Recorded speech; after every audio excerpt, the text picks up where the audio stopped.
বিশ্বনবী রাসূলুল্লাহ সাল্লাল্লাহু আলাইহি সাল্লামের দরবারে একদল বিদিন নাসারা আল্লাহ নবীর কাছে ইসলাম গ্রহণ করার জন্য, শান্তির ধর্ম গ্রহণ করার জন্য নবীজির বাড়ি মুখে রওনা হয়ে গেছে। গভীর রজনীতে তফসিরে আছে রে, গভীর রাত্রে আল্লাহ নবীর বাড়ির মুখে আসতেছে একদল বিদিন। চলো মুহাম্মাদের দরবারে দেয়া আমরা ইসলাম গ্রহণ করি, আমরা মুসলমান হয়ে যাব। আজকে রাতে আমরা বিশ্ব নবীর বাড়িতে চলে যাব। ওই রাতের মধ্যে বেঈমান আবু জেহেলের নজরে ওই দল লোকের সঙ্গে রাস্তায় পথে দেখা হয়ে যায়। আবু জেহেল আটক করিয়ে দেয়। এত রাইতে ভাই তোরা কোথায় যাও, কোথায় তোমার বাড়ি, কোথায় তোরা যাচ্ছ?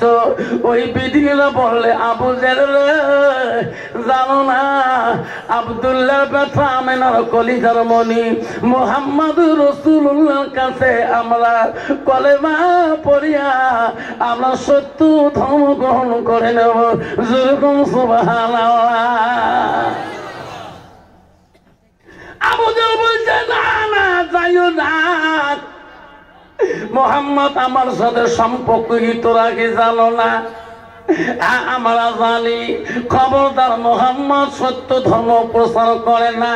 মুহাম্মদ একদম ইন্দ্র জাদুকর। ইনি জমিনের নিচে সব জিনিসের জাদু লাগে, ভেলকি লাগে দিতে পারে। বাইরে মুহাম্মদের কাছে যে ঠকবেন না। বলছে না রে আবু জেহেল, তুমি যে তুই বাধা করো না কেন আমাকে আটক করতে পারবা না। আমরা মুহাম্মদের কাছে আমরা ইসলাম গ্রহণ করবো। যেরকম সুবহানাল্লাহ। আবু জেহেল বলছে তোরা যদি যান আমার বাধা নাই। একটা কথা হলো মুহাম্মদ জমিনের নিচে সব জিনিসের চোখে জাদু লাগাইতে পারে, ইনি কিন্তু আকাশে জাদু লাগাইতে পারে না। তোরা যদি যাও ওনাকে প্রশ্ন করবেন আকাশে যে চন্দ্রটা দেখা যায় এই চন্দ্রটা যদি তোদের নজরে দুখণ্ড করে দেখে দিতে পারে তাহলে তোরা কলেমা পড়ে মুসলমান হয়ে যাবেন, ইয়ার আগে মুসলমান হবেন না। সব বিদিন বলছে আবু জেহেল এটা কোন প্রশ্ন তুমি করো? পৃথিবীতে এমন কোন নবী এসে নাই আকাশের চন্দ্র কেউ দুখণ্ড করে দেখে দিতে পারে নাই। আমরা মুহাম্মদকে এই প্রশ্ন করতে পারবো না। বেঈমান আবু জেহেল বলে তোরা যদি প্রশ্ন করতে না করো আমি তোদের সঙ্গী হয়ে যাব। আমি মুহাম্মদকে আমি নিজে প্রশ্ন করব, তোরা খালি শুনবেন।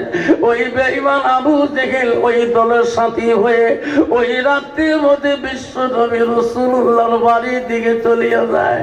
নবী রাখতে দেয়া আমার নবীর নাম ধরে রে মুহাম্মদ, ও রে মুহাম্মদ।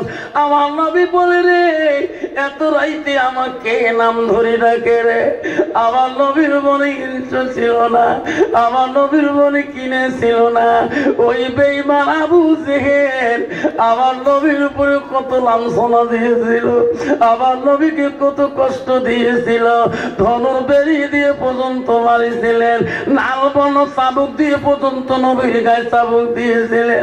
তবু নবীজি আবু জেহেলের ডাক শুনি ঘরে থাকতে পারে না।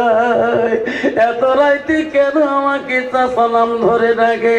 আমার সোনার নবীর সামনে আসি বলে চাচা গো এত রাইতে কেন আমাকে ডাকছেন বলেন? আবু জেহেল বলছে মুহাম্মদ এই লোকগুলো তোর কাছে কলেমা পড়ি তোর ধর্মে যে মুসলমান হইতে চায় এনাদের সত্য হলো কি? এনাদের নজরে যদি এই যে আকাশে চন্দ্র দেখা যায় মুহাম্মদ রে, এনার নজরে যদি চন্দ্রটা দুখণ্ড করে দিতে পারো তাহলে এরা কলেমা পড়ে মুসলমান হয়ে যাবে। আমার নবী শুনিয়ে শুনিয়ে কান্দে, আমার নবী দুই চোখের পানি জলবে ছাড়িয়ে দেয়। আল্লাহ বলে জিবরাইল আমার নবী কান্দে কা আল্লাহর কাছে নবী দোয়া করে, আল্লাহ আমার চাচা আবুদের কোনদিন এমন কঠিন প্রশ্ন করে নাই, আজকে কেন আকাশের চন্দ্র তখন আমার কাছে আসে? আল্লাহ বলে জিবরাইল তাড়াতাড়ি চলিয়ে না, আমার হাবিবকে বল আমার হাবিব কান্দা লাগবে না, আমার নবী কান্দা লাগবে না। আবুদের যে প্রশ্ন করছে রে জিবরাইল, আমার নবী মুহাম্মদ রাসূলুল্লাহ ওনার জবান দিয়ে যা বলবে আমি আল্লাহ তাই করে দেব। যেরকম সুবহানাল্লাহ নাই থাকবে। বিশ্ব নবী মুহাম্মদ রাসূলুল্লাহ ওই দল লোককে সাথে নিয়ে আবু জেলকে বলে, চাচা চলো ওই পাহাড়ে গুহার দিকে চলো। আবার নবী যখন সঙ্গে করে নিয়ে যায়, আবার সোনার নবীদের ডাইন হাতটা শাহাদাত আঙুলটা একবার আকাশের দিকে তুলিয়ে ওই চন্দ্র দিকে যখন একবার শাহাদাত আঙুলটা ঘুরে, আল্লাহ সঙ্গে সঙ্গে আকাশের চন্দ্রটা দুখণ্ড করিয়া দেয়। ওই সময় বিদিনীরা বলে, ও মোহাম্মদ রে, আমরা তোর মাদ্রাসা দেখতে চাই না, কলেমা পড়ে মুসলমান বানিয়ে দে। আবু জাহল বলছে, না না এখনো কলেমা পড়বেন না। আকাশের চন্দ্র দুখণ্ড করে দিল, দেখে দিল, উনি যদি চন্দ্রটা আগের মতন করে দিতে পারে, জোড়া লাগাইতে পারে, তাহলে তোরা মুসলমান হও।